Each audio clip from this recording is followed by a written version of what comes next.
वहां रस की सेवा होती है, जबकि राम जी की सेवा आप सब जगह ऐसे देखेंगे कि वैदिक नियम से होती है, शास्त्रीय नियम से होती है और प्रमाणित नियम से होती है। लेकिन आप कनक भवन में जाओगे, वहां पुजारी जी आरती भी चुनरी ओढ़ के करते हैं, सहचरी भाव से, सखी भाव से, मंजरी भाव से। तो मैंने पुजारी जी से पूछा, मैंने कि आपको अनुभव तो बहुत होते होंगे सरकार के, राघव जी के सरकार के अनुभव तो होते होंगे, सिया जी के। तो रो गए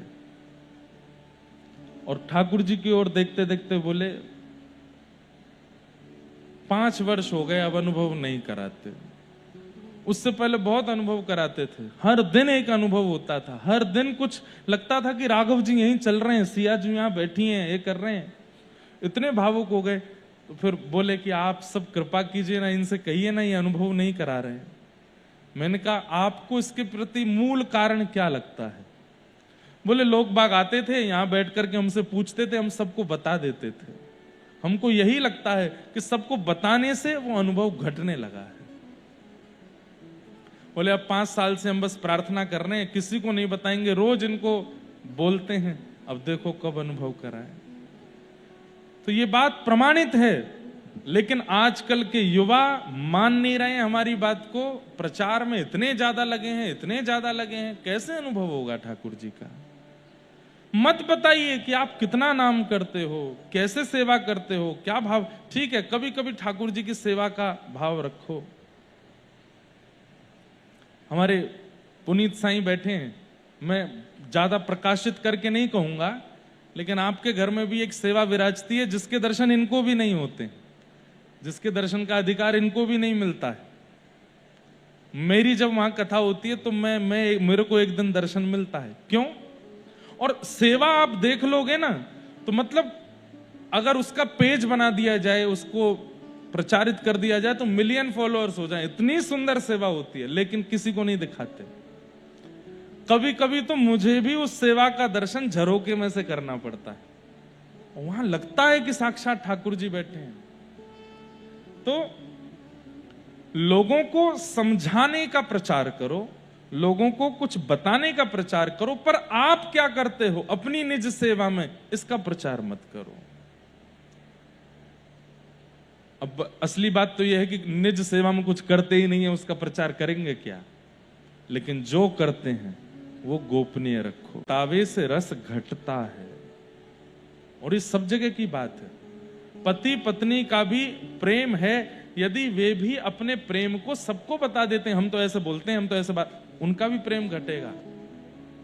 परिवार में आपका किसी से प्रेम है, आपकी मित्रता किसी से, प्रेम बताओगे प्रेम घटेगा। इसलिए प्रेम छुपाओ, प्रेम बताने का विषय नहीं, प्रेम छुपाओ। तो लाल जी परमात्मा होते हुए भी सब गोपियों के यहां जाते हैं, खूब सरल भाव से, सहज भाव से सबके यहां जाके आनंद करते हैं। एक दिन मैया की मटकी फोड़ दी तो मैया ने लाल जी को ऊखल से बांध दिया। भगवान खिसक खिसक करके गए और 2 वृक्ष के नीचे से जैसे ही स्पर्श करके निकले, दोनों वृक्ष टूट करके गिर गए। नल कुंवर मणिग्रीव प्रकट हो गए। कुबेर के पुत्रों ने भगवान की स्तुति गाई कि वाणी गुणानुकथने श्रवणो कथायाम हस्तौ च कर्म सुमनस्तव पादयोर्न स्मृत्यां शिरस्तव निवास जगत प्रणामे दृष्टि सतां दर्शनेस्तु भवत्तनूनाम। राधा रमणम हरे हरे पद में सबसे पहले यही वाला श्लोक आता है। कितना सुंदर अर्थ है इसका। वाणी गुणानुकथने श्रवणो कथायाम, कि हे नाथ हमारी वाणी को आपकी चर्चा करने, आपका नाम गाने का अधिकार प्राप्त हो, कानों को आपकी कथा सुनने का अधिकार प्राप्त हो, हाथों को आपकी सेवा करने का, चरणों को आपकी प्रदक्षिणा करने का, मन को बुद्धि को आपके स्मरण करने का, सिर को आपके चरणों में झुकने का अधिकार प्राप्त हो। सबके लिए मांगा, लेकिन अंत में दृष्टि के लिए कुछ अलग मांगा। ध्यान से सब लोग सुनो। कानों के लिए, जीभ के लिए, हाथ के लिए, पैरों के लिए, मन बुद्धि के लिए, सबके लिए भगवान मांगे कुबेर के पुत्रों ने, लेकिन दृष्टि के लिए भगवान नहीं मांगे। क्या मांगा? बोले दृष्टि ही सताम दर्शनेस्तु भवत तनूनाम। हे नाथ, दृष्टि को कुछ और दे दीजिए। बोले क्या दूं? बोले आप मत दिखना, तो आपकी कथा सुनाने वाले, आपका स्मरण करने वाले, आपके चरणों का नित्य तिलक धारण करने वाले, आपकी सेवा करने वाले, आपके रसिक भक्तों का हमको दर्शन हो, ऐसी दृष्टि पर कृपा कीजिए। दृष्टि ही सताम दर्शनेस्तु भवत तनूनाम। ठाकुर जी बोले हमारे दर्शन नहीं मांगे, हमारे रसिकों के दर्शन मांगे, हमारे भक्तों के दर्शन मांगे। बोले नाथ, आप एक बार दिखोगे और फिर सदा वैसे ही दिखोगे, लेकिन आपके रसिक जन दिखेंगे और वो जब जब कथा सुनाएंगे, जब जब भाव सुनाएंगे, तब तब आपके नए नए रूप का वर्णन करेंगे, नया नया आपका दर्शन कराएंगे। इसलिए नाथ, दृष्टि सताम दर्शनेस्तु भवत तनूनाम, आपके तनुओं का दर्शन हो, आपके बालक, आपके गुणानुवाद गाने वाले रसिकों का दर्शन हो, ऐसी मुझ पर कृपा कर दो। दोनों पर कृपा की भगवान ने। ब्रजवासियों को जोर की आवाज आई, जाकर के देखा तो वृक्ष गिरे पड़े हैं, लाला बीच में ठाड़ो है। सब ब्रजवासी ने कही, बोले कि मैया तुमने काई को बांध दियो लाला, देखो कितने बड़े बड़े पेड़ गिर गए यहाँ पे। मैया बोली वो तो भूल है गई, अब हम गोकुल में ना रुकेंगे।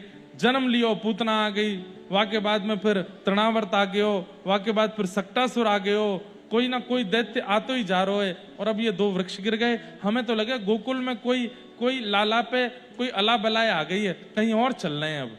तब नंद बाबा के एक भैया ने कहा, एक नव कानन है, आप कहो तो वहां चलो। और उस नव कानन का नाम क्या है? कि वनम वृंदावनम नाम पशव्यम नवकाननम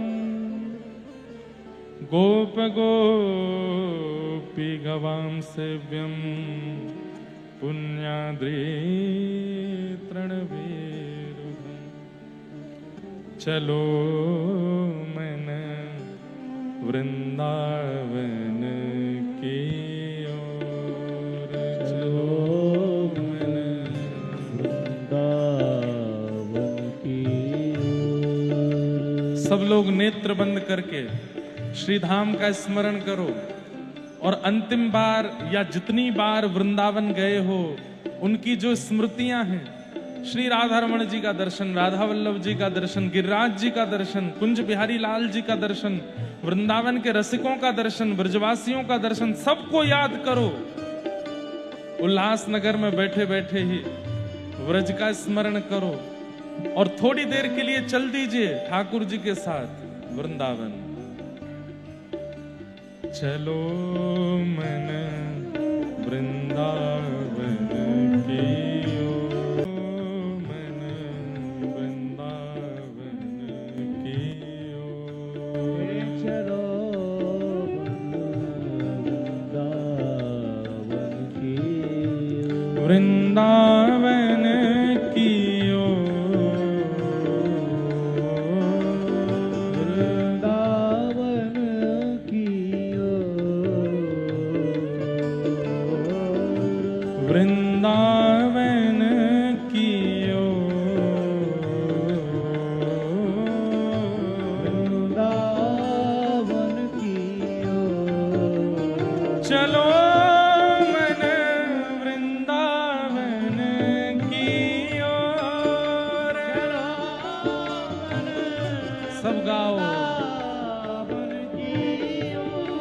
हे चलो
वृंदावन में यमुना किनारा,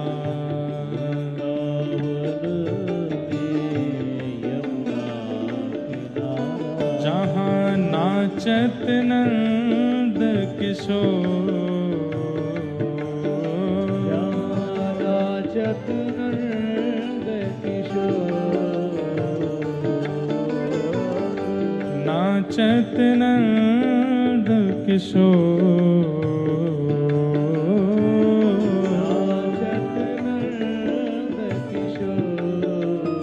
चलो चलो मन वृंदावन की ओर, चलो वृंदावन की वृंदावन की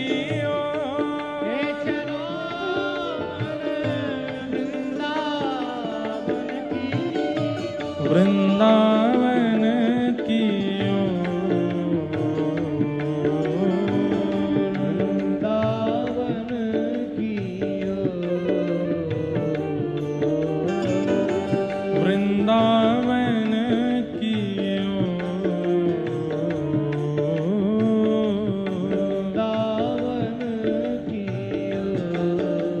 चलो मन वृंदावन की ओर, चलो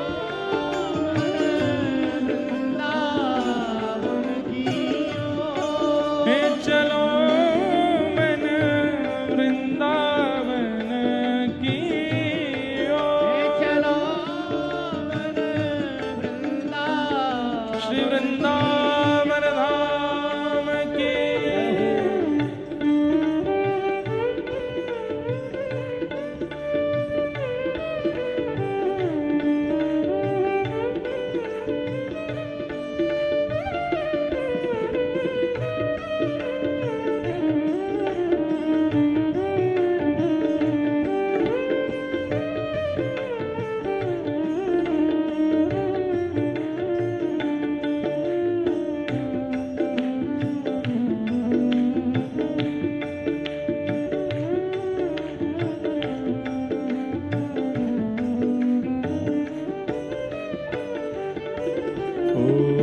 जहाँ विराजत राधा रानी, जहाँ विराजत राधा रानी, जहाँ विराजत राधा रानी, जहाँ विराजत राधा रानी, नटवर नंद किशोर, नटवर नंद किशोर, नटवर नंद किशोर, नटवर नंद किशोर। हे चलो मन की ओर, चलो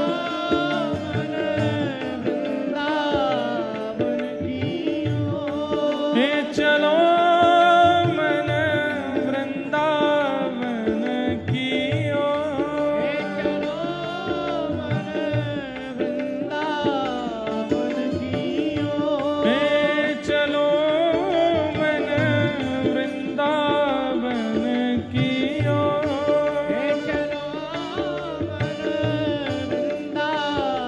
वृंदावन की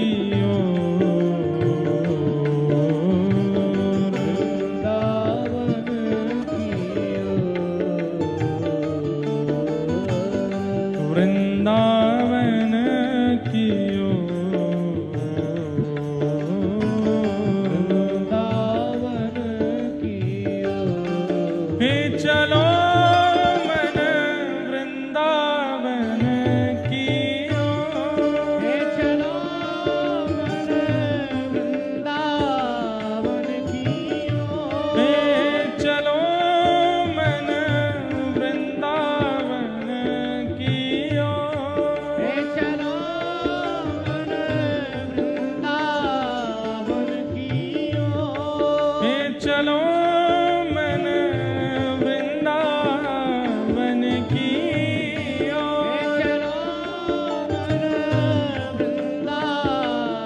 जो को वृंदावन रस चाखे, जो को वृंदावन रस चाखे, जो को वृंदावन रस चाखे,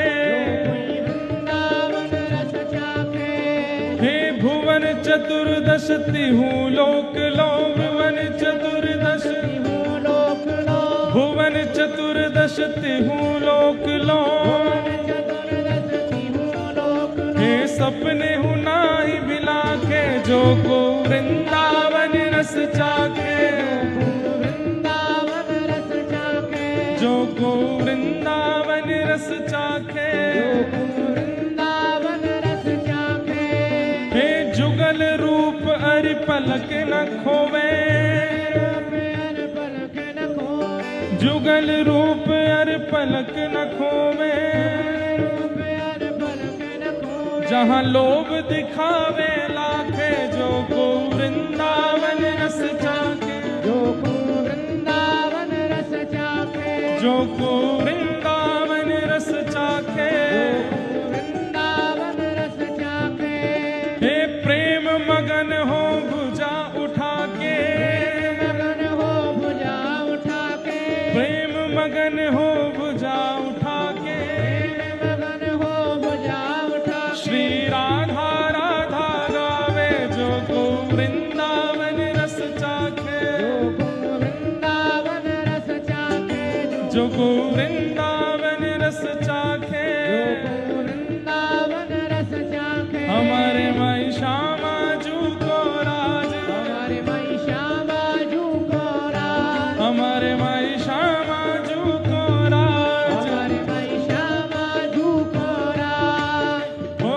जाके अधीन सदा ही सावरो, जाके अधीन सदा ही सावरो, जाके अधीन सदा ही सावरो, जाके अधीन सदा ही सावरो, हो या ब्रज को सिर ताज, हमारे माई श्यामा जू को राज, हमारे माई श्यामा जू को राज, हमारे माई श्यामा जू को राज, हमारे माई श्यामा जू को राज, हमारे माई श्यामा जू को राज, हमारे माई श्यामा जू, हे चलो मन वृंदावन की ओर, चलो मन वृंदावन की ओर, हे चलो मन वृंदावन की ओर, हे चलो मन वृंदावन की, श्री वृंदावन वृंदावन वृंदावन रहो रे,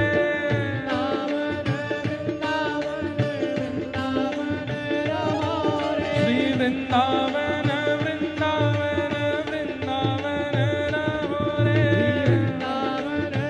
भाव भाव से, श्री वृंदावन की गलियों में राधे राधे कहो रे, की गलियों में राधे राधे कहो रे, श्री वृंदावन की गलियों में राधे राधे कहो रे, की गलियों में राधे राधे कहो रे, श्री वृंदावन वृंदावन वृंदावन रहो रे, श्री वृंदावन वृंदावन वृंदावन चलो रे, श्री वृंदावन वृंदावन वृंदावन रहो रे, वृंदावन की गलियों में राधे राधे कहो रे, गलियों में राधे राधे कहो रे, वृंदावन की गलियों में राधे राधे कहो रे, वृंदावन की गलियों में राधे राधे कहो रे, श्री वृंदावन वृंदावन वृंदावन रहो रे, श्री वृंदावन वृंदावन वृंदावन रहो रे, श्री वृंदावन वृंदावन वृंदावन रहो रे, हे वृंदावन वृंदावन वृंदावन रहो रे,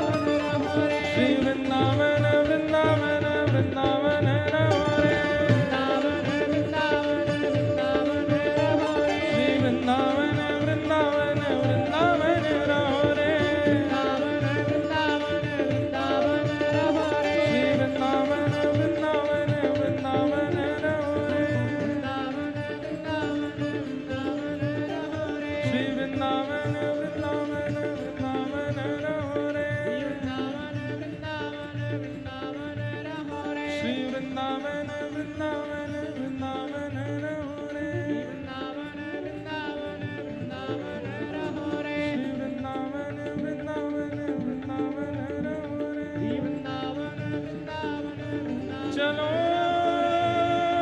मन वृंदावन की ओर, चलो मन वृंदावन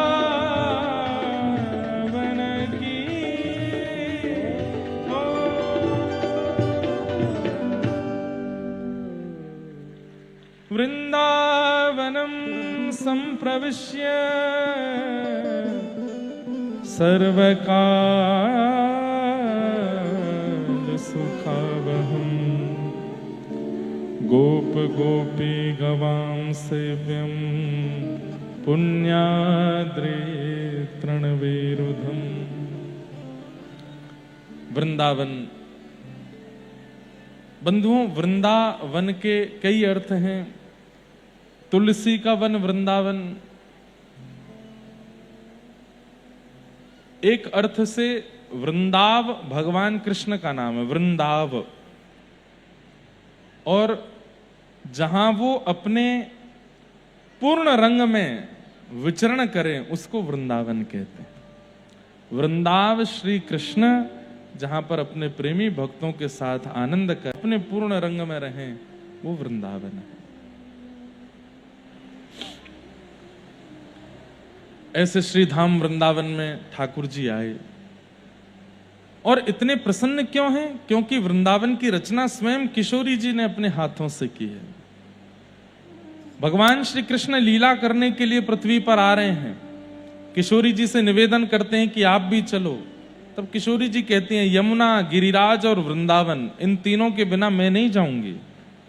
इसका मतलब है कि ये तीनों ब्रह्मा के निर्माण से नहीं प्रकट हुए हैं, ये किशोरी जी ने बनाए हैं, यमुना जी, गिरिराज जी और श्री वृंदावन। तब ठाकुर जी ने कहा कि आपकी आज्ञा होगी तो मैं गोलोक धाम से इन तीनों को पृथ्वी पर लेके चलता हूं। बंधुओं, एक बात हम कह दें, अब आप लोगों को कहने का कोई फायदा नहीं है इसका। आजकल हमारे सीरियल मूवीज वाले लोग बिल्कुल कथा नहीं सुनते, बिल्कुल भी। केवल और केवल वो चीजें लेते हैं जिससे थोड़ा इंटरेस्ट बने लोगों का और बस बना देते हैं सामग्री। बिल्कुल भी विचार नहीं करते। इतनी कथाएं होती हैं, इतनी संख्या में लोग कथा में आते हैं, सब कुछ सुनते हैं, पर हमारे निर्माता लोग बिल्कुल नहीं सुनते और फिर वो बना देते हैं जिससे हम लोगों को बहुत पीड़ा होने लगती है।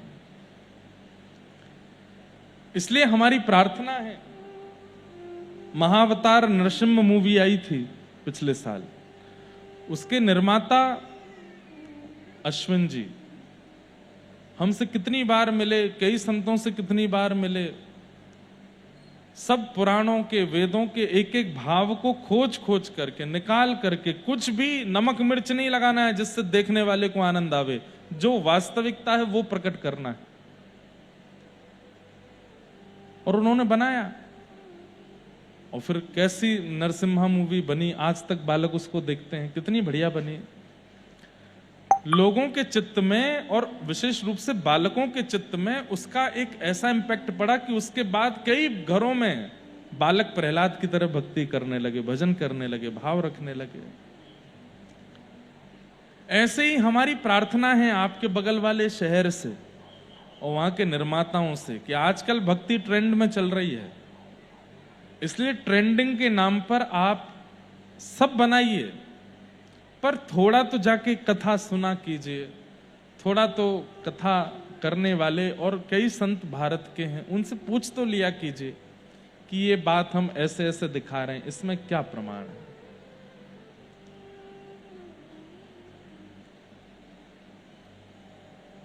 हमें फिर बाद में ये भी लगता है कि हम क्यों रोकें, किसी प्रकार से लोगों में भक्ति तो जाग रही है, देखने तो जा रहे हैं, पर मन में फिर आता है कि गलत नहीं देखना है।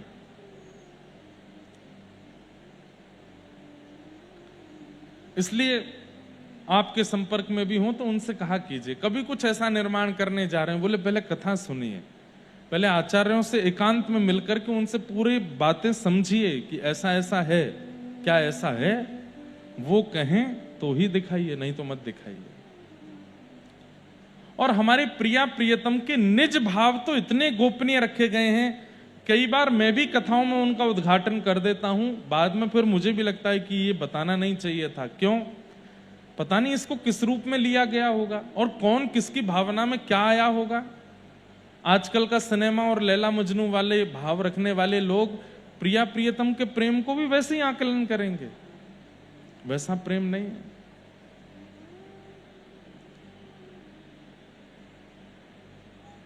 सबसे पहली बात, योगेश्वर कृष्ण 16 वर्षीय ही रहते हैं। अब आप कृष्ण के रोल में जिनको ले रहे हैं वो व्यक्ति 25 साल का है, 30 साल का है, उसकी बॉडी शॉडी बन रही है, उसके पूरे वो लग ही नहीं रहे हैं कृष्ण से। कृष्ण सदा 16 वर्षीय हैं, कम से कम 13, 14, 15 वर्ष का बालक ही कृष्ण के रूप में आना चाहिए। और जो बालक कृष्ण के रूप में आवे, रूप धारण करने से पहले आचरण में भी कृष्ण लावे। पहले तो जो पात्र बन रहे हैं उन्हीं को ही कथा सुनवाइए। किशोरी जी का रूप धारण करना सामान्य बात है। चैतन्य महाप्रभु भगवान श्री कृष्ण का तन राधा भाव को लेकर के पृथ्वी पर आए हैं। शरीर श्री कृष्ण का है पर मन किशोरी जी का है, वही चैतन्य महाप्रभु हैं। किशोरी जी से कितनी याचना करते हैं कि आप अपना हृदय मुझको दे दीजिए। किशोरी जी ने लाख बार मना किया, आप सहन नहीं कर पाओगे, आपके प्रेम का विरह आप सह नहीं पाओगे। बार बार प्रार्थना करने पर तब जाकर के किशोरी जी ने कृपा की और वही चैतन्य महाप्रभु बन के आए। स्थिति कभी महाप्रभु जी का चरित्र सुनिए।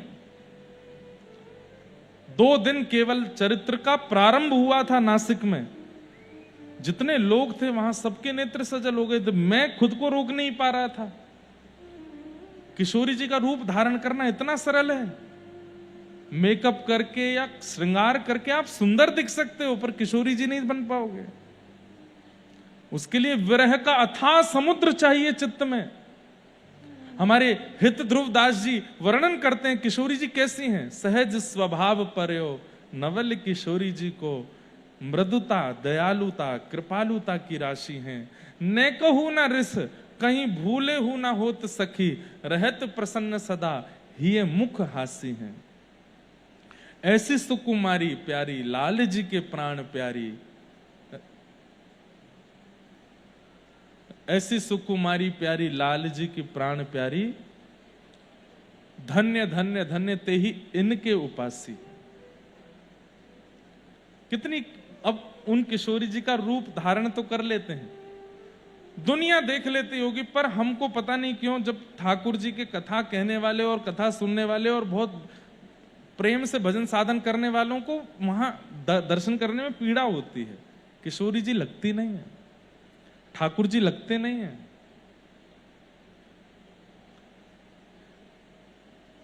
इसलिए इसका विचार करना चाहिए। हमको अच्छा लगता है कि आप उसका प्रचार करो। नरसिम्हा मूवी का हमने 3 बार सब लोगों को ले जा करके देखे हैं मूवी।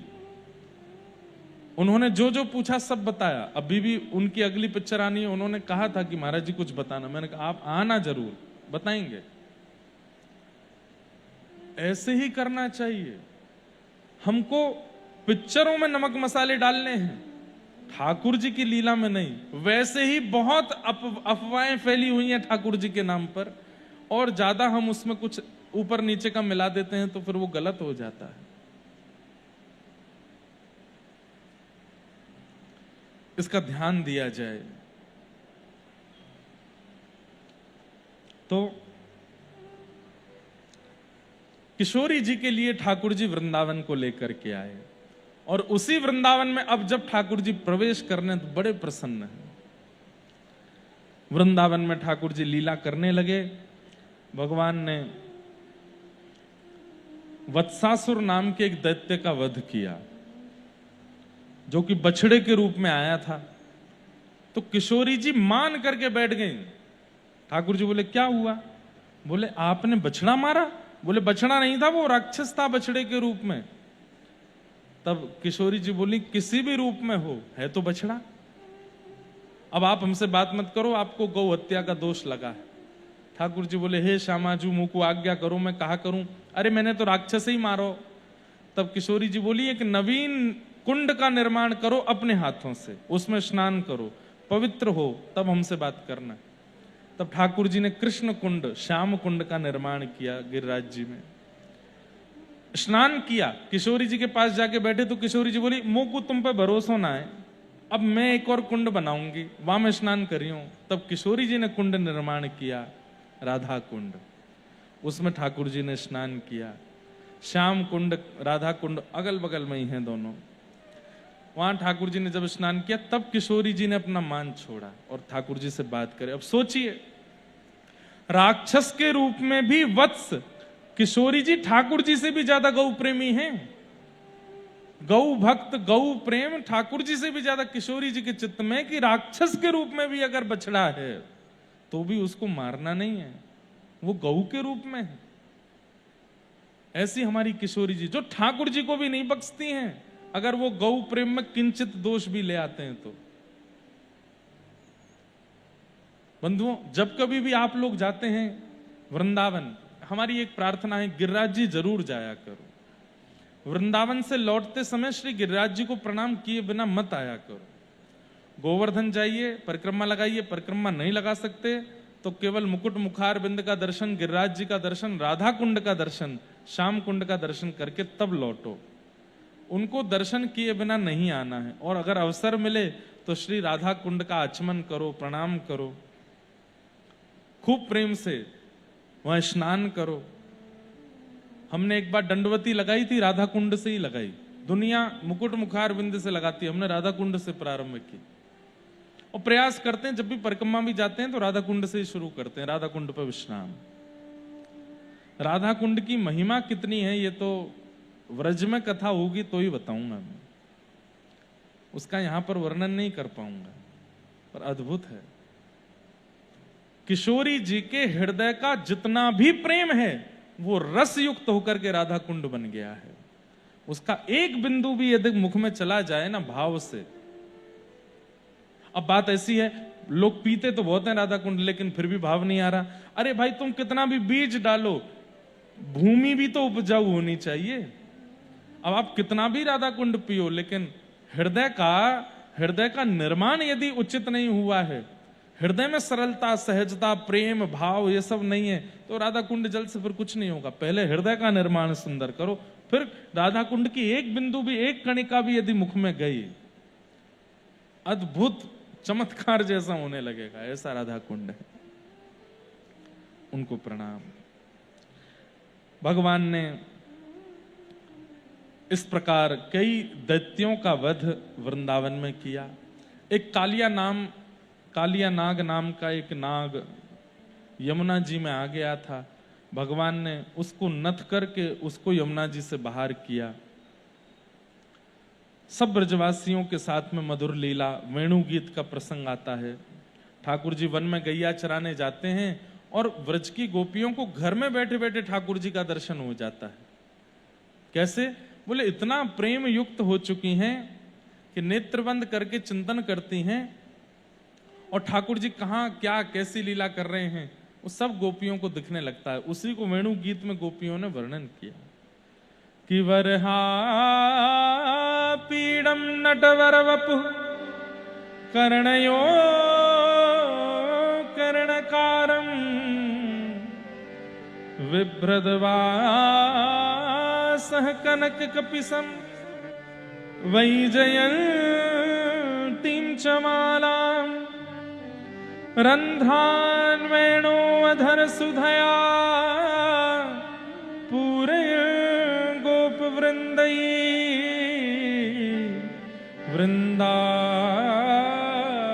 वृन्दारण्यं स्वपदर्मणं प्राविशद्गीतकीर्ति।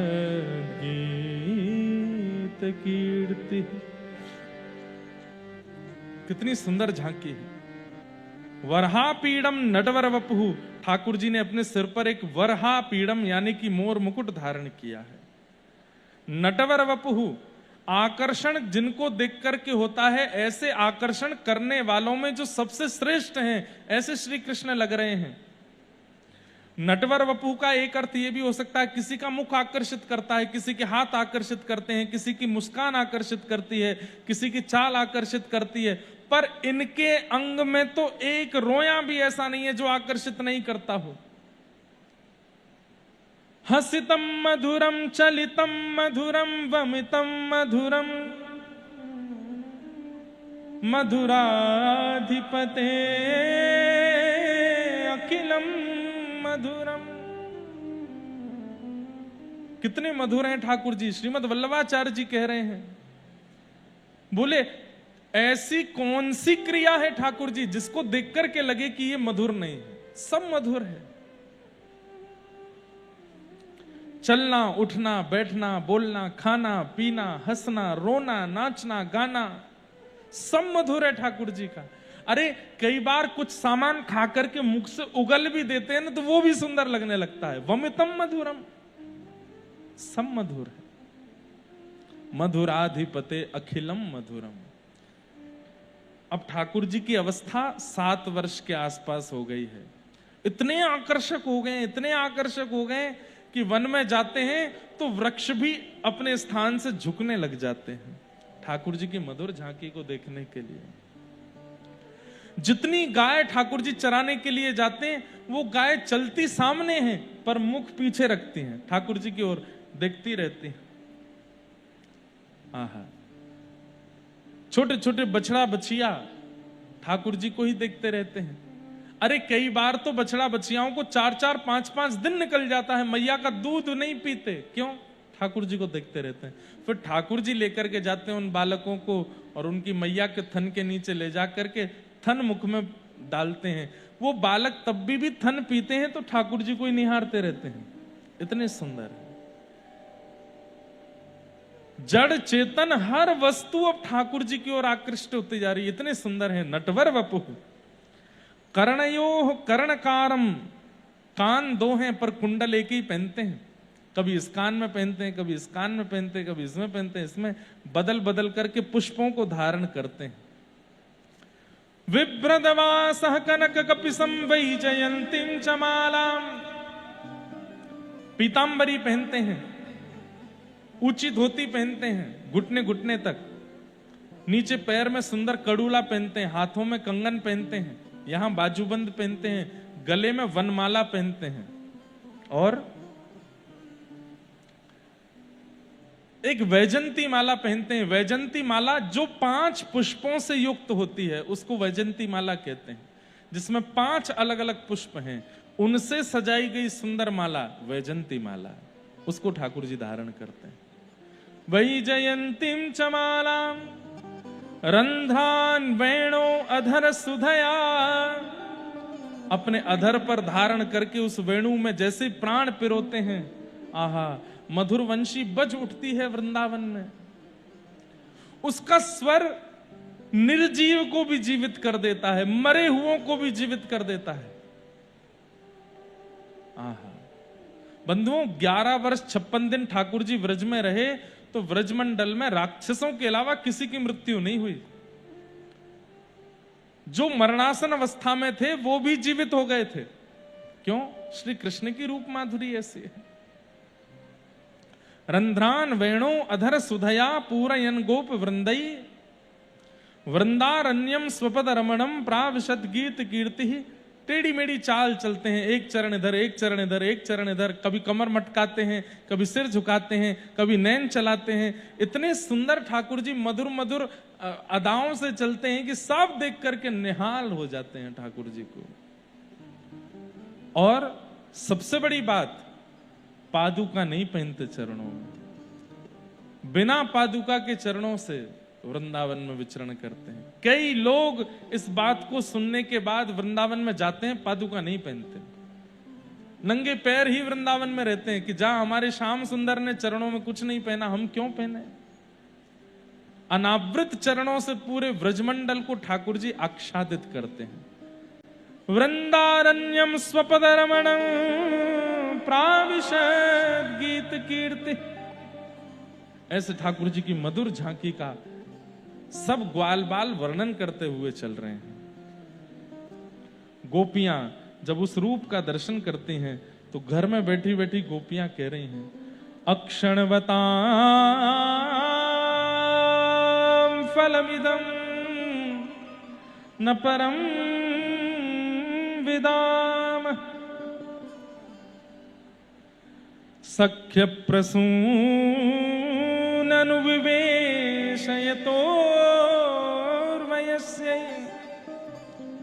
वक्त्रं ब्रजे ससुतयो रणवेणुजुष्टं यैर्वा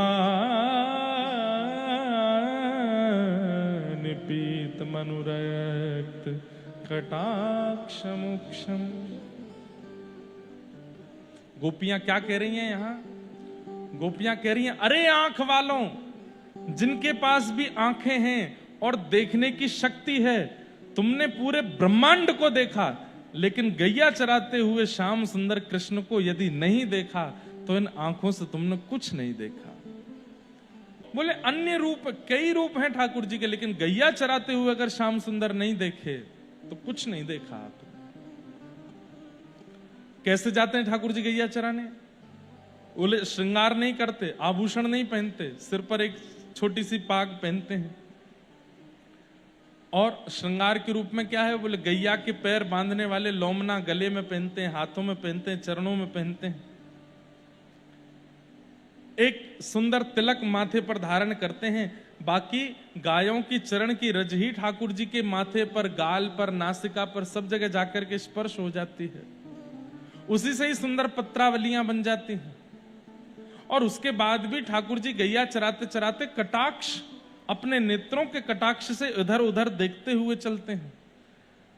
उस समय के श्याम सुंदर हो ऐसा करके गैयाओं को हाँकते हुए जब चलते हैं, उनके घुंघराले केश, उनकी मधुर चाल और कंधे पर रखी हुई एक बड़ी सी लाठी जिस पर दोनों हाथ ऐसे लटका लेते हैं, उस समय के श्याम सुंदर बड़े मदमस्त और मधुर रूप में होते हैं।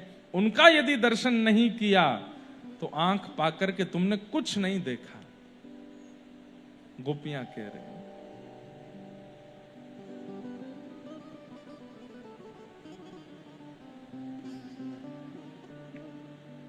अक्षणवताम फलमिदम न परम विदाम। बहुत सुंदर है वेणु गीत। इस साल जटेरी धाम में कथा थी, वहां वेणु गीत पर मैंने थोड़ी देर कुछ कहने का प्रयास किया था। बाकी 2 साल पूर्व जयपुर में अकिंचन कथा थी, वहां वेणु गीत ही कहा था। बहुत सुंदर है। वेणु गीत को प्रणाम करते हुए आगे भगवान गौचारण करके आते हैं। ब्रजमंडल में सब 56 भोग बना रहे हैं। ठाकुर जी सब ब्रजवासियों के साथ, सब ब्रजवासियों को लेकर के गिरिराज जी जाते हैं, गोवर्धन पूजन करते हैं। इंद्र को अभिमान होता है, इंद्र के मान को दूर करने के लिए ठाकुर जी नख पर गिरिराज जी धारण कर लेते हैं। तत्पश्चात 7 दिन 7 रात्रि तक ठाकुर जी गिरिराज जी धारण करके रखते हैं। कुछ समय बाद रास प्रसंग आता है। शरद पूर्णिमा का चंद्रमा प्रकट हुआ। व्रज की सब गोपियां आज प्रतीक्षा कर रही हैं कि श्याम सुंदर हमसे मिलने के लिए आएंगे। भगवान पिता रात्रि शरदोत्फुल्ल मल्लिका विक्षरन्तुम मनश्चक्रे योगमायामुपाश्रित।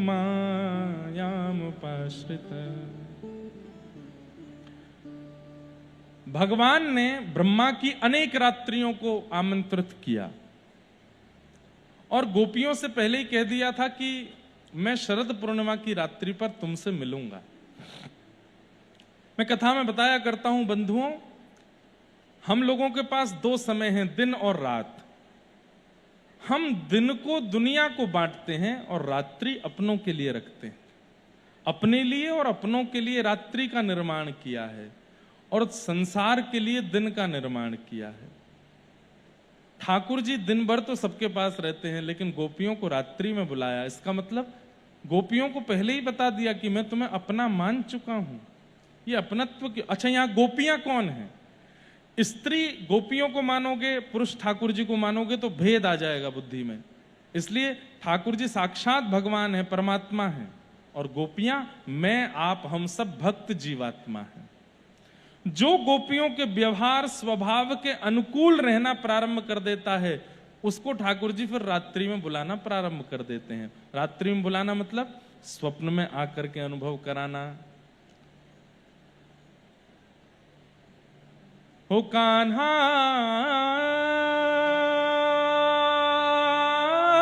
तेरी बांसुरी नींद चुराए, हो कान्हा तेरी बांसुरी नींद चुराए, नींद चुरा के मुझे अपना बनाए, नींद चुरा के मुझे अपना बनाए, नींद चुरा के मुझे अपना बनाए, नींद चुरा के मुझे अपना बनाए।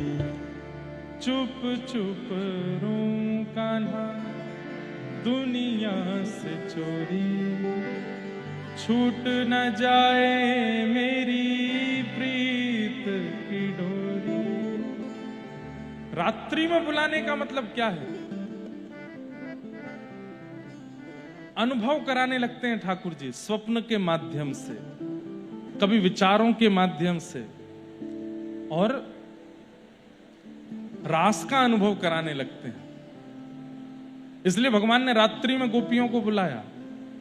सब गोपियां प्रतीक्षा कर रही हैं कि सूर्य तो चंद्रमा तो निकल आए हैं लेकिन अभी तक श्याम सुंदर ने बुलाया नहीं।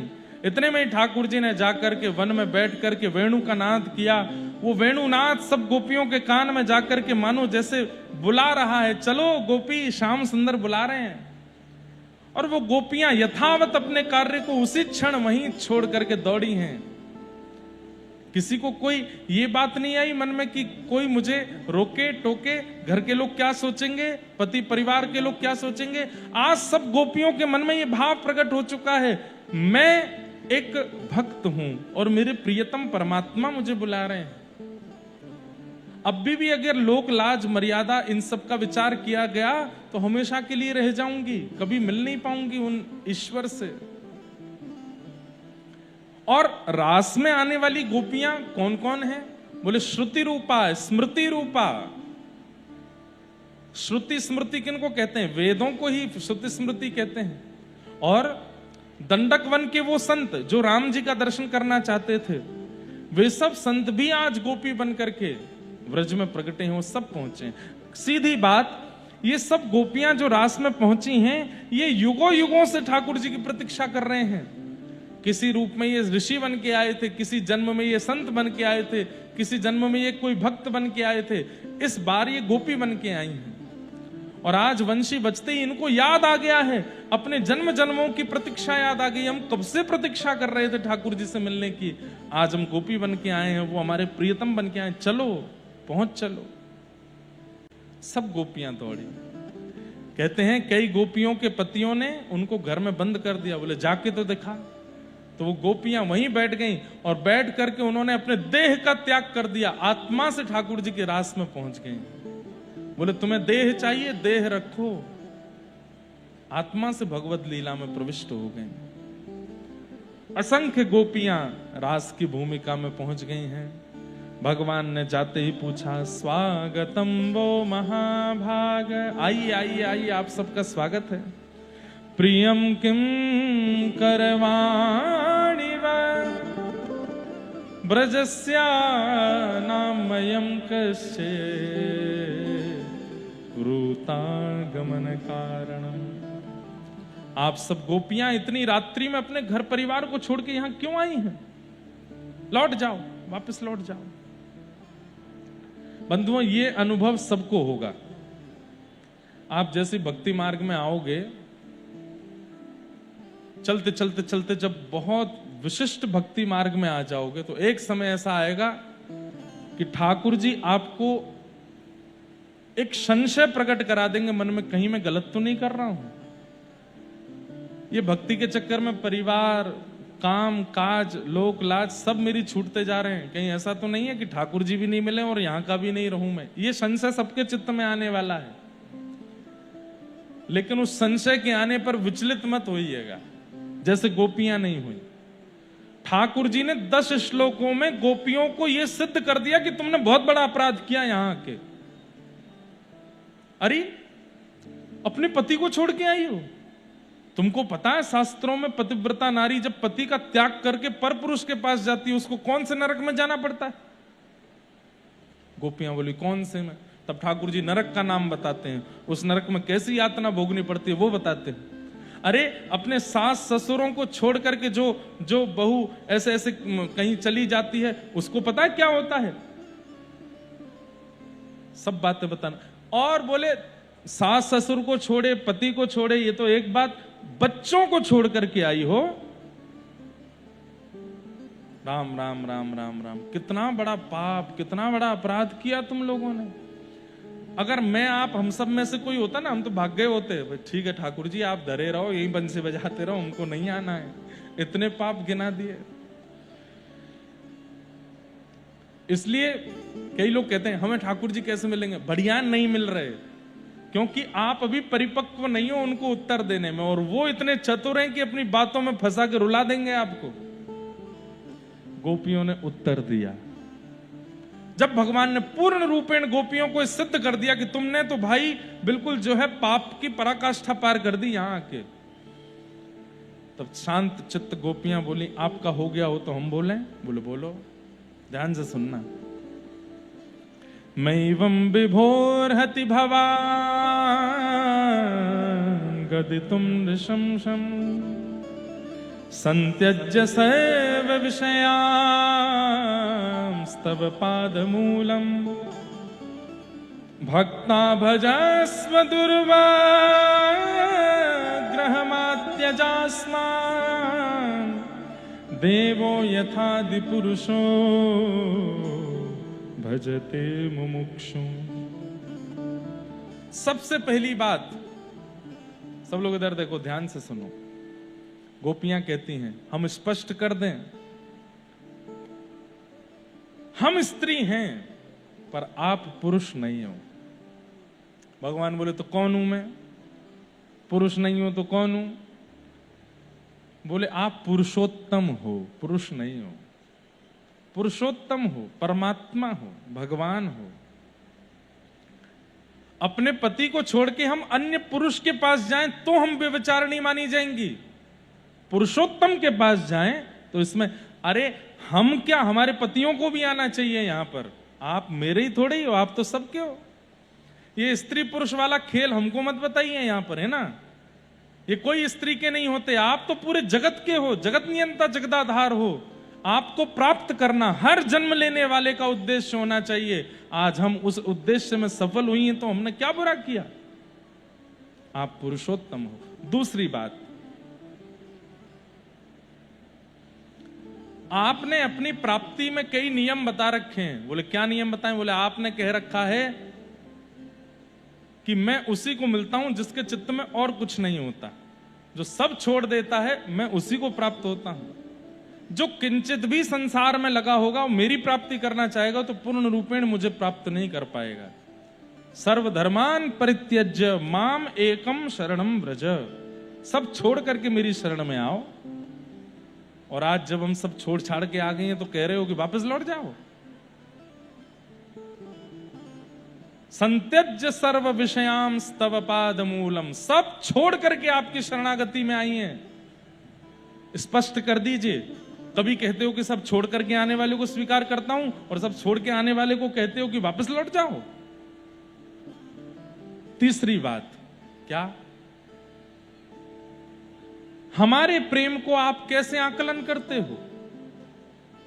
हम आपसे प्रेम करती हैं नाथ, पर हमारा प्रेम संसारिक प्रेम नहीं है कि हमसे मिलो, हमसे बात करो, हमारे साथ खाओ, हमारे साथ पियो, हमारे साथ बैठो, हमारा स्पर्श करो, हमारी ओर देखो ना। गोपियां बहुत सुंदर बात कहती। क्या कहती हैं?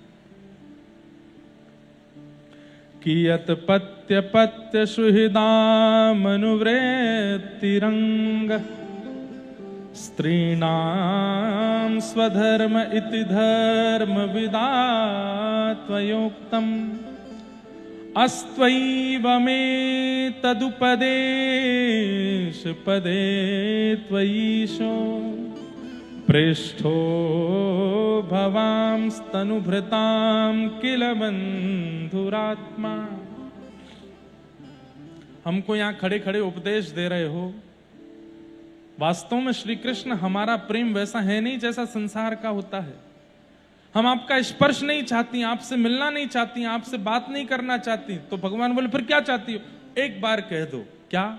कि हम आपकी हैं। एक बार कह दीजिए कि हम आपकी हैं। भगवान बोले फिर चले जाना, आप छोड़ देना हमको। इसी बात को सुनकर के और इसी विश्वास में पूरा जीवन निकाल देंगी कि आपने हमें स्वीकार किया। हमारा प्रेम वैसा नहीं है नाथ। हम दोबारा चली जाएंगी, उन पति बच्चे परिवार के पास ही जाने वाली हैं। वो हमारे शरीर का धर्म है, वो हम निभाएंगी, पर हमारी आत्मा के लिए एक बार कह दीजिए कि आपने हमको स्वीकार किया। आप कह दो कि हम चली जाएंगे। मतलब गोपियों ने ये बात स्पष्ट कर दी कि ठाकुर जी ये मत सोचो कि हम वही गोबर थाप बेवारी गोपी हैं, हमको कुछ पता नहीं है कि तुम कौन हो और हम कौन हैं। हम सब जानती हैं कि आप परमात्मा हो, हम सब जानती हैं कि हम जीवात्मा हैं, हम सब जानती हैं हम कितने युगों से आपकी प्रतीक्षा कर रहे हैं, अब जाकर के आप मिले हो। मतलब भगवान के मन में कदापि हो सकता है संशय आया हो कि ये गोपियां मेरी सुंदरता पर रीछ के आ गई हैं, ये गोपियां मेरे प्रति आकर्षित होके आ गई। तो गोपियों ने सब स्पष्ट कर दिया ऐसा कुछ नहीं है।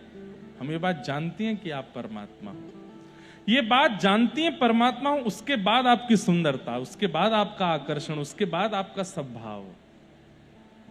नाथ हमें स्वीकार करो। गोपियों ने जब अपना प्रेम स्पष्ट कर दिया, आजकल ऐसे प्रेम करने वाला मिलेगा नहीं आपको। तू मिल मत, दिख मत, बात मत कर, फिर भी हम सदा तेरे ही रहेंगे ना, ऐसे नहीं है। 2-2.5 महीने नहीं दिखे, तुम अपना रास्ता नापो, हम तो किसी और को देख लेंगे। अब क्यों? बिना देखे रह नहीं पा रहे, बिना मिले रह नहीं पा रहे, बिना उसकी बात किए रह नहीं पा रहे, कैसे करें? लेकिन ये गोपियों का प्रेम है। बोले अब जीवन भर मत मिलिएगा, बस एक बार कह दो कि हम आपकी। भगवान ने अभी भी नहीं कहा कि आप सब हमारी हो। थोड़ी देर और प्रतीक्षा की और गोपियों के साथ में रास करना प्रारंभ किया। जैसे ही भगवान रास करने लगे, कामदेव आ गया। भगवान बोले तुम क्यों आए भाई साहब? बोले कि सुंदर स्त्री पुरुष मिलते हैं तो मैं आता हूं। बोले स्त्री पुरुष दिख रहे हैं तुझको हम? अरे ये जीवात्मा है। बोले दिखने वालों को तो आप स्त्री पुरुष ही दिख रहे हो। आजकल भी कईयों को ऐसे ही लगता है कि वो स्त्री पुरुष ही है ना। ठाकुर जी बोले क्या करोगे? बोले मैं अपने सारे बाण चलाऊंगा आपके ऊपर। काम बाण चलाता है मन को विचलित करने के। हम सब उसके बाणों में, चंगुल में आ जाते हैं। ठाकुर जी पे बोला मैं आपके ऊपर बाण चलाऊंगा। ठाकुर जी बोले चलाओ। जैसे ही काम ने भगवान के ऊपर हावी होना चाहा, ठाकुर जी ने इतना सुंदर रूप धारण किया, इतना सुंदर रूप धारण किया, काम मूर्छित होकर गिर पड़ा। और गोपियों ने भगवान का नाम रखा मदन मोहन। जो कामदेव को भी मोहित कर ले वो मदन मोहन। सोचो कितने सुंदर लग रहे होंगे श्याम सुंदर। देवताओं में सबसे सुंदर है कामदेव, और वो भी जिनकी रूप झांकी देख करके मूर्छित हो जाता है, कितने सुंदर होंगे ठाकुर जी। ठाकुर जी एक एक गोपी के पास जा रहे हैं और उस गोपी से बात कर रहे हैं, तू मेरे लिए क्या लाई है? सब ठाकुर जी को देती हैं, हम तुम्हारे काजे ये लाई, ये लाई, ये लाई। सब कुछ होता रहा और होते होते होते होते फिर वही हुआ जो नहीं होना था। गोपियों के चित्त में सूक्ष्म अभिमान आया। किस बात से? अब गोपियों को लगने लगा कि हम परम सुंदरी हैं, ठाकुर जी कहीं ना कहीं हमारी सुंदरता पर रीझ रहे हैं। अभी अभी तो गोपियों ने इतनी बढ़िया बढ़िया बात की, फिर अचानक से क्या हुआ? मैंने एक दिन आपको संकेत किया था कि हम जीवात्माओं को बिना गुरु के नहीं रहना चाहिए। हम सब जानते हैं, सब ज्ञान है, सब कुछ है, लेकिन गुरु हमारे साथ अगर होंगे तो गुरु अभिमान को नहीं आने देंगे।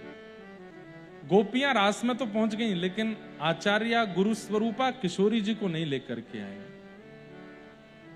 और इसीलिए अभिमान हो गया। अब गोपियां सोचने लगी हम बहुत सुंदर हैं, हम बहुत अच्छा गा रही हैं, हम बहुत अच्छा बोल रही हैं, हमसे आकृष्ट हो रहे हैं कृष्ण। और जैसे ही अभिमान आया, ठाकुर जी अंतर्ध्यान हो गए।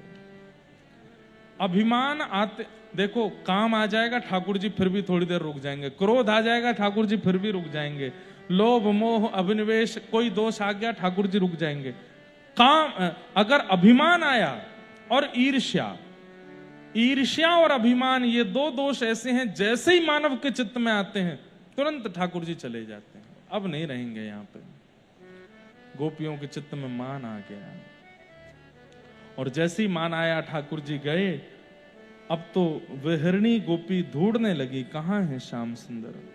ढूंढते ढूंढते लग रहा था कि यहां मिल जाएंगे, अब मिल जाएंगे, लेकिन जब नहीं मिले, पूरी रात निकलने लगी, ठाकुर जी नहीं मिले, सब जगह ढूंढ लिया, नहीं मिले।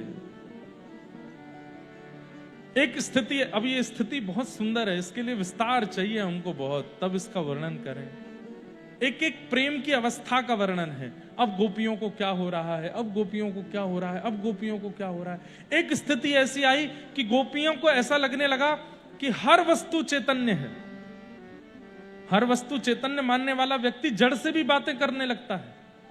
तो गोपियां, अरे तू यहां ठाड़ा है, तू जरूर टेढ़ा इसलिए हुआ क्योंकि श्याम सुंदर तुझसे टेक लगा के गए होंगे, बता देना कहां गए हैं। पेड़ से बात कर रहे हैं। तभी मोर दिख गया, मोर से अरे रुक जा रुक जा रुक जा, तुझे तो सदा अपने मोर पुच्छ में धारण करते हैं ना, तुझे पता होगा ना श्याम सुंदर कहां गए, बता दे। तुलसी दिख जाती, अरे तू तो हमारी सौत है, तेरे बिना तो पानी ना पी मैं, तेरे बिना दूध ना पी मैं, तेरे बिना भोजन ना करें, तो को पधरा के सब पामे, तो को पता होगी ना श्याम सुंदर कहां है, बता दे। इसके बाद एक प्रेम की अवस्था आई। उस अवस्था में क्या होता है, हम ढूंढना बंद कर देते हैं, हमें लगता है कि हम ही वह प्रियतम हैं। और गोपियां ऐसी हो गई, ढूंढते ढूंढते, रोते रोते, विलकते विलकते गोपियों की स्थिति ऐसी हुई, एक गोपी को लगने लगा मैं ही श्याम सुंदर हूं। उसकी सीधी चाल बदल गई, वो टेढ़ी मेढ़ी चलने लगी ठाकुर जी की तरह। एक लकड़ी का टुकड़ा उठा करके अपने अधर पर लगा लेती है और सब सखियों से कहती है, अरे सखियों तुम कहां ढूंढ रही हो, मैं तो यहां खड़ा हूं, जबकि है वो गोपी। लेकिन ये प्रेम की अवस्था है। उन गोपियों को भी विश्वास हो गया कि ये श्याम सुंदर है, सब दौड़ करके घेर लेती हैं उस गोपी को, और वो गोपी मधुर मंद रूप से वेणु बजा रही है, सब गोपियों को प्रेम दे रही है। गोपियां विलक विलक करके हृदय से लग रही हैं। थोड़ी देर बाद उस गोपी को पता चलता है मैं श्याम सुंदर नहीं हूं, तो वह भी रोने लगती है, अरे मैं नहीं हूं श्याम सुंदर, मैं भी तो उनकी प्रेयसी हूं। ये प्रेम की अवस्था है जिनमें हम आप सब कभी नहीं पहुंच सकते, लेकिन हां कृष्ण प्रेम कभी कभी पहुंच जाते। एक गोपी, उसको आवेश आया, तुरंत उसने ऐसे नख उठा लिया, अरे देखो इंद्र वर्षा कर रहा है, मैंने गिरिराज जी उठा लिए, सब गोपी यहां आ जाओ। तो दौड़ करके सब गोपियां वहां पहुंच गई। उनको लगने लगा कि श्याम सुंदर है। थोड़ी देर बाद वह भी रोने लगती है, अरे नहीं मैं तो गोपी हूं। जो जो कृष्ण की लीलाएं हैं वो लीलाएं, अब सोचिए प्रेम किस हद तक हावी हो रहा है कि मन बुद्धि और आत्मा को यह लगने लगता है कि हम जिसको ढूंढ रही हैं वो कोई और नहीं, वो मैं ही हूं। इसके बाद अंतिम स्थिति होती है कि शरीर पिघलना प्रारंभ कर देता है, हाथ पिघल जाते हैं, मुख पिघल जाता है, कान पिघल जाते हैं। इस अवस्था में आज तक कोई नहीं पहुंचा सिवाय महाप्रभु जगन्नाथ के। हाथ पिघल गए, ब्रजवासियों की याद में मुंह पिघल गया। बंधुओं, हम गोपियों को प्रेमी मानते हैं, ब्रजवासियों को प्रेमी मानते हैं, किशोरी जी को प्रेमी मानते हैं, सब हैं ही, पर मेरी दृष्टि में महाप्रभु जगन्नाथ यानी कि कृष्ण से बड़ा कोई प्रेमी नहीं हो सकता, जो 10वीं अवस्था में पहुंच गए। दोनों भुजाएं खुली हैं कि कोई लियाओ ब्रजवासियों को, मेरे हृदय से लगा दो। हाथ पिघल गए, मुख पिघल गए, चरण पिघल गए। किस वेदना में चले गए होंगे ठाकुर जी, कितने विरह में चले गए होंगे, तब जाकर के जगन्नाथ बने।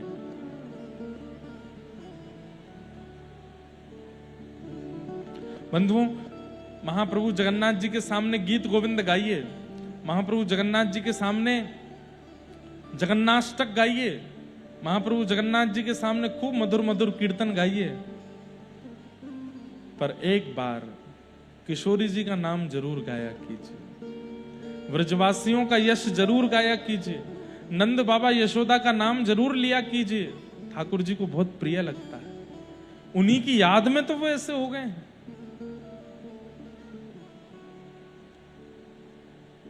हे सुन राधिका दुलारी, तेरे द्वार का भिखारी, शाम का पुजारी,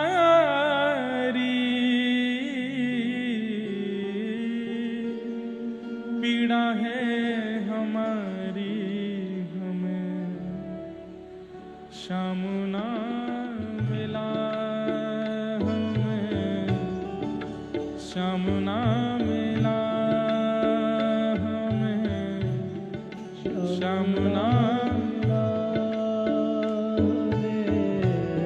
श्याम ना मिला। सोचते थे कान्हा कहीं कुंजन में होगा, सोचते थे खाना कहीं उलझन होगा। ओ, अभी तो मिलन का हमने सुख नहीं होगा, अभी तो मिलन का हमें सुख नहीं होगा।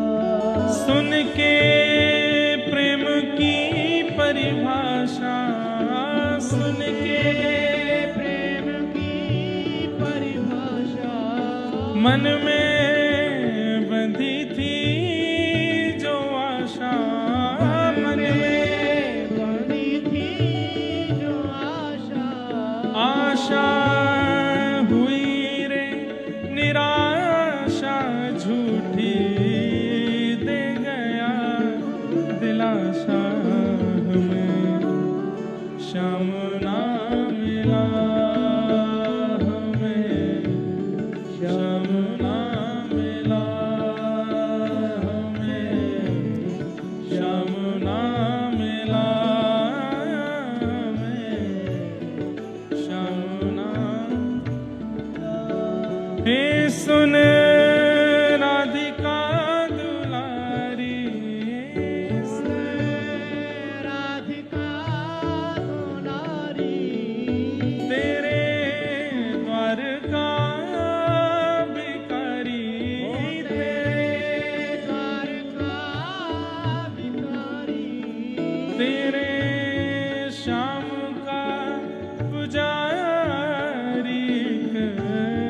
पीड़ा है हमारी, हमें श्याम ना मिला, हमें श्याम ना मिला, हमें श्याम ना मिला, हमें श्याम ना मिला। एक भाव में गाया करता हूं कथा में,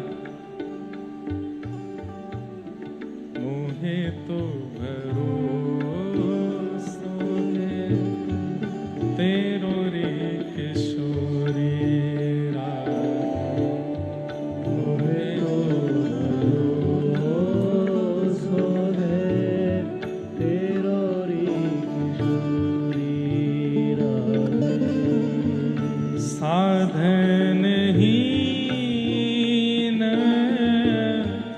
दीन में राधे, साधन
बरसाने में एक भक्त रहते थे।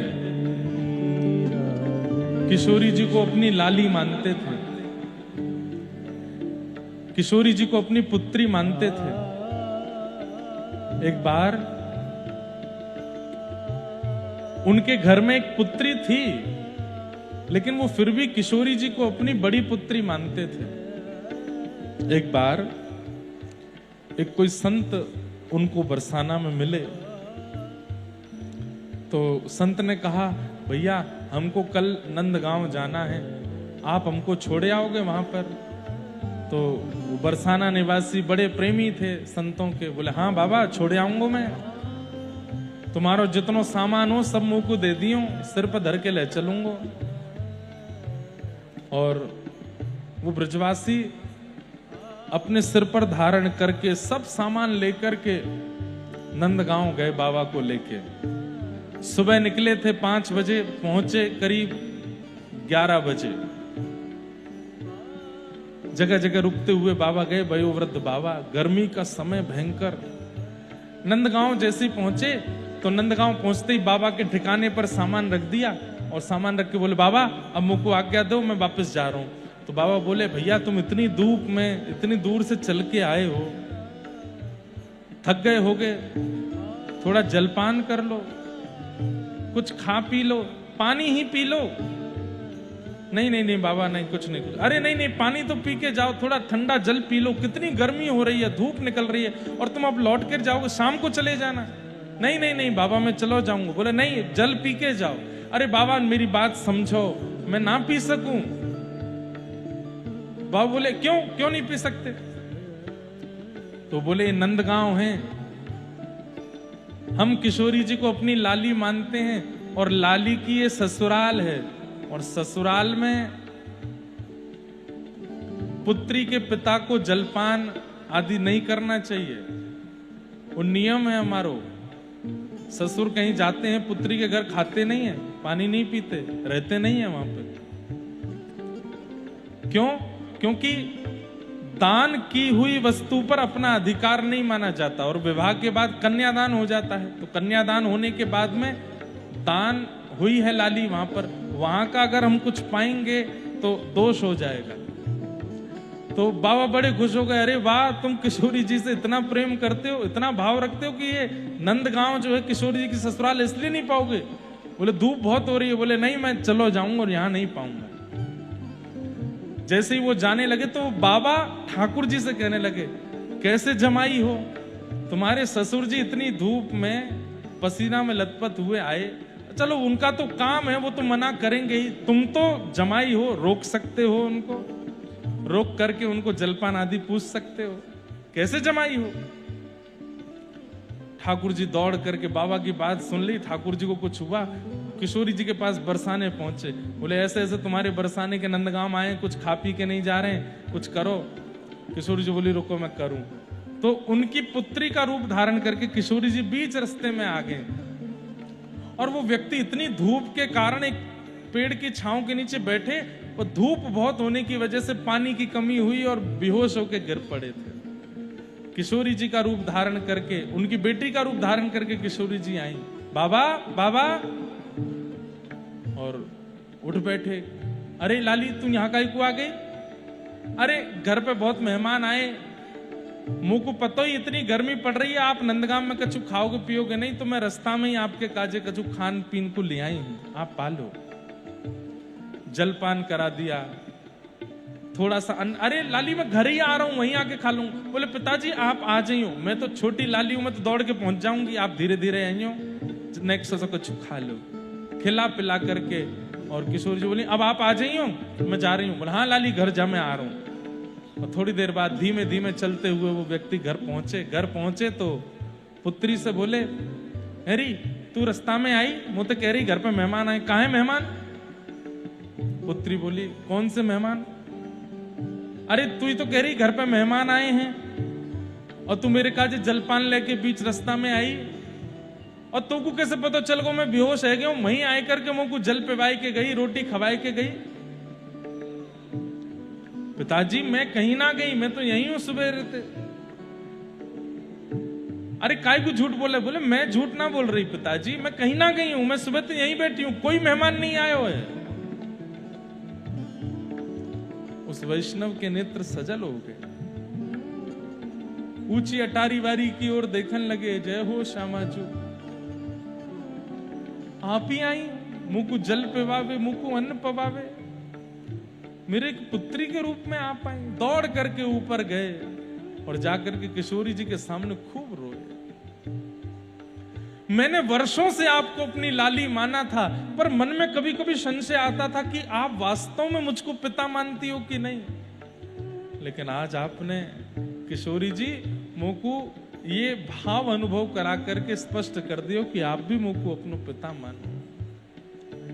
हमारो भरोसा तो केवल आप ते है, वह श्याम सुंदर पे भरोसा ना आए होवे।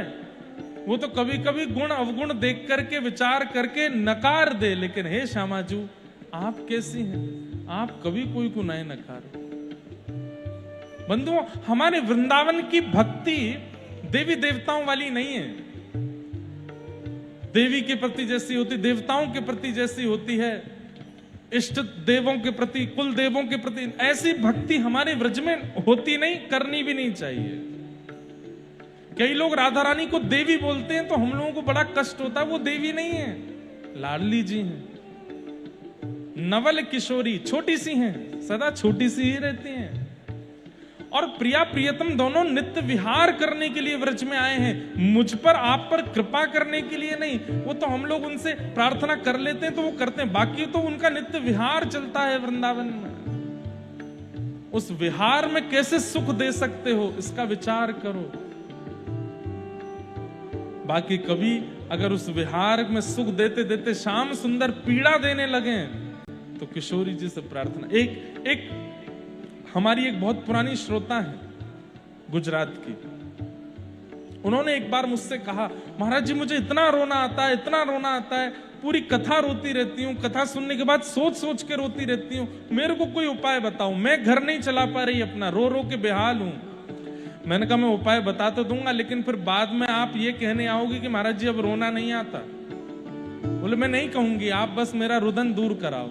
मैंने कहा जब जब रोना आवे तो किशोरी जी को याद करना, राधा राधा राधा जपो, राधा कृपा कटाक्ष जपो, क्योंकि कृष्ण विरह है ना, तो किशोरी जी ही शांत कर सकती हैं। और वही हुआ।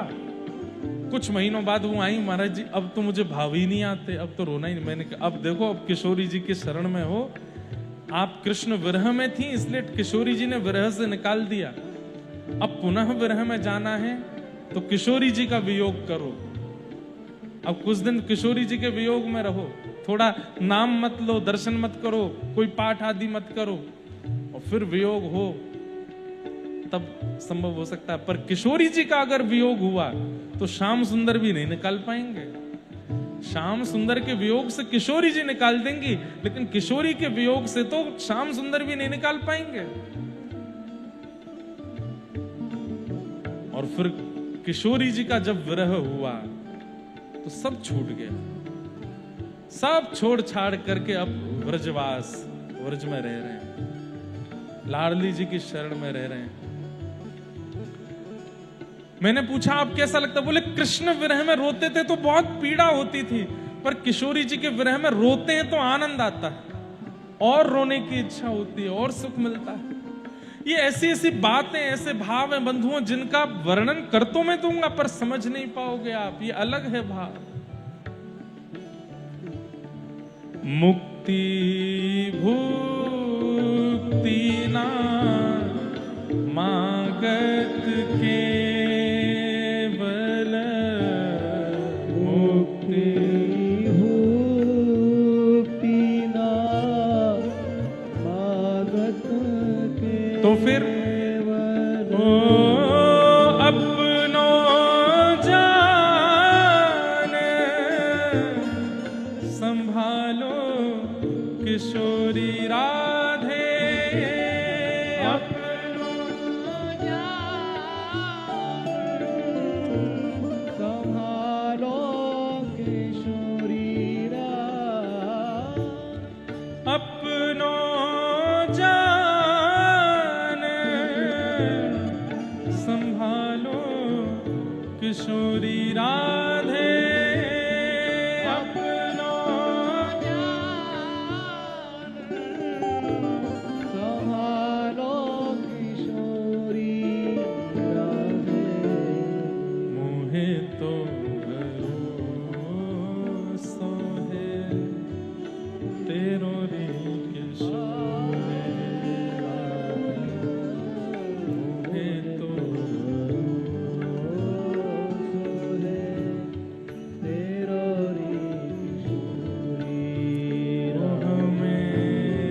श्याम ना मिला हमें, श्याम ना मिला,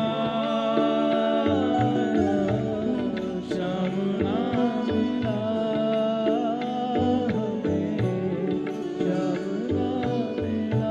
हे सुन राधिका दुलारी, सुन राधिका दुलारी, तेरे द्वार का भिखारी, तेरे द्वार का भिखारी, हो तेरे श्याम का पुजारी, पीड़ा है हमारी, श्याम ना मिला हमें, श्याम ना मिला हमें, श्याम ना मिला हमें, श्याम ना मिला। जब किशोरी जी को पुकारा, यमुना तट पर किशोरी जी जब मिल गई गोपियों को, गोपियां कहने लगी श्याम सुंदर हमें छोड़ के चले गए, हे लाडली जी हम क्या करें? बोले इतने समूह में बैठी हो, यमुना जी के तट पर हो, पुकारो, गाओ। उनको गायन बहुत प्रिय है। समाज में गायन, जब संख्या में लोग एक स्वर में गाते हैं, ठाकुर जी को बहुत प्रिय लगता है और वो आ ही जाते हैं, गाओ। और तब गोपी गीत किशोरी जी ने गोपियों से गवाया, जयत तेदिकम जन्मना व्रजः श्रयत इंदिरा सस्वदत्र ही। गोपियों ने गोपी गीत गाया और गोपी गीत गाते ही जैसे ही अंत में ताशामाविर्भूत सौरी स्मयमाय मुखाम्बुज पीतांबर धर श्रगवी साक्षान मनमथ मनमथ। ठाकुर जी प्रकट हो गए, लेकिन प्रकट क्यों हुए? इति गोप्य प्रगायंत प्रलपस्तंस चित्रधा रुरुदु स्वस्वरम राजन कृष्ण दर्शन लालसा। जैसे ही गोपियां गाते गाते बहुत तीव्रता से रोने लगी, गायन के संग रुदन, और वो भी स्वर में होने लगे, तो समझो कृष्ण विरह में रोया जा रहा है। और गाते गाते रुदन गायन को रोक दे तो समझ जाना संसार विरह में रो रहा है। संसार का विरह रोने नहीं देता और कृष्ण विरह और गवाता है। संसार का विरह गाने नहीं देता और कृष्ण विरह और गवाता है। गोपियों ने जब गाया, इतने में पीतांबरी पहन के ठाकुर जी प्रकट हो गए। गोपियों ने ठाकुर जी को पकड़ लिया, बोले अब नहीं जाने देंगे आपको। हे नाथ, आप किससे प्रेम करते हो? प्रेम करने वाले से प्रेम करते हो, पहली बात। नहीं प्रेम करने वाले से प्रेम करते हो, दूसरी बात। या दोनों में से किसी से प्रेम नहीं करते? हमको उत्तर दो इसका। तब ठाकुर जी ने उत्तर देते हुए कहा, प्रेम करने वाले से प्रेम करना यह महास्वार्थी का लक्षण है। तुम मुझसे प्रेम करो तो मैं तुमसे प्रेम करूंगा, या तुम मुझसे प्रेम करते हो इसलिए मैं तुमसे प्रेम करता हूं, यह महास्वार्थी का लक्षण है। अच्छा, दूसरी बात बोले, न प्रेम करने वाले से प्रेम करना यह स्वार्थ, न प्रेम करने वाले से प्रेम करना यह प्रेम स्वतंत्र तो है, पर यह केवल माता पिता करते हैं। बालक भले ही प्रेम ना करे फिर भी वो उससे प्रेम करते हैं। अच्छा, और तीसरा बोले, जो प्रेम करने वाले से भी प्रेम ना करे, न प्रेम करने वाले से भी ना करे, ऐसे दो लोग होते हैं। बोले कौन? परम सिद्ध अवस्था को पहुंच गया हो कोई, उसको कितना भी माला पहनाओ वो तब भी नहीं हंसेगा, उसको कितनी भी गाली दो वो तब भी दुखी नहीं होगा। या तो वो परम सिद्ध हो चुका है जो प्रेम करने वाले से भी प्रेम नहीं करता, नहीं प्रेम करने वाले से भी प्रेम नहीं करता। और दूसरा, या तो वो आतंकवादी गुरुद्रोही बन चुका है, माला पहनाओ तो भी गोली मार देगा, गाली दो तो मरना निश्चित है ही है, गुरुद्रोही।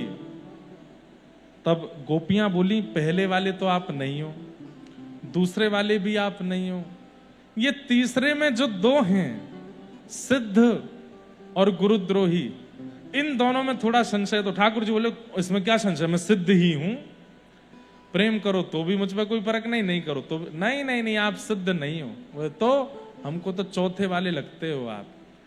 ठाकुर जी तुरंत बोले अरे नहीं नहीं नहीं, गुरुद्रोही मत कहो मुझे, मैं ऐसा नहीं हूं। तो गोपियां बोली फिर क्यों गए थे हमको छोड़ करके? ठाकुर जी बोले मैं तो एकांत में जाकर के आपको विरह दे करके देख रहा था कि आप सबका भाव कैसा। बोले ये देखने के चक्कर में हमारे प्राण चले गए होते, क्या पता चला? बोले कि नहीं आप सबका प्रेम बड़ा स्वतंत्र और बड़ा बड़ा स्पष्ट है। बोले अब मैं आपके साथ महारास करूंगा। और जितनी गोपी उतने कृष्ण प्रकट हो गए। किशोरी जी बगल में आके खड़ी हो गई, मुख्य कृष्ण और मुख्य किशोरी जी बीच में हैं। चारों तरफ अनेक गोपियां और अनेक कृष्ण हैं। गोपेश्वर महादेव, वह भी महादेव भी कैलाश से दौड़ करके आए, वो भी गोपी के रूप में आकर के रास में प्रविष्ट हो गए। ब्रह्मा जी, गंधर्व, देवता सब आए हैं और सब आकर के इस रास बिहार में गोपी बनकर के ठाकुर जी के साथ रास कर रहे हैं। अब हमारे लिए तो यही रुक्मणी कृष्ण विवाह है। राधा और कृष्ण विवाह के रूप में रास का पद गा लेते हैं और इसी भाव से कथा करेंगे। राधा नाचे, राधा नाचे, कृष्ण नाचे, राधा नाचे, ओ राधा नाचे, कृष्ण नाचे, राधा नाचे, कृष्ण नाचे, राधा नाचे, कृष्ण नाचे, नाचे गोपी जन। राधा नाचे, कृष्ण नाचे, नाचे गोपी जन। ओ राधा नाचे, कृष्ण नाचे, नाचे गोपी जन। राधा नाचे, कृष्ण नाचे, नाचे गोपी जन। क्योंकि मन मेरा बन गया सखी पावन वृंदावन हो।